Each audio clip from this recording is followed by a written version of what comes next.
Do you want to know how you can add server to your Metatrader 5? If yes, then this video is for you. Hello and welcome to How to Use Basics. It's your host back again with yet another interesting tutorial video. In this video, I'm going to teach you how you can add server to your Metatrader 5.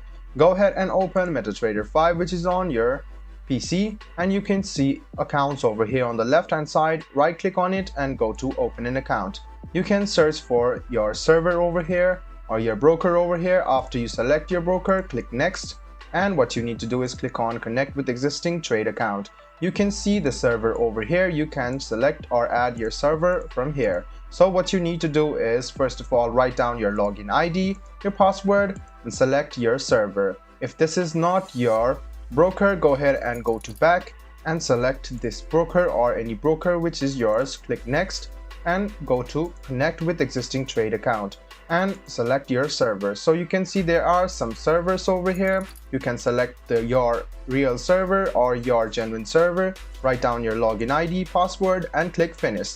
There you go. This is how you add server on Metatrader 5. I hope this video was helpful to you. If you still have any kind of confusion, please do mention us on the comment section down below. Like the video, subscribe to the channel, and do hit the bell button for more. Hope to see you in the next video as well. Until then, goodbye, take care, and make sure you enjoy.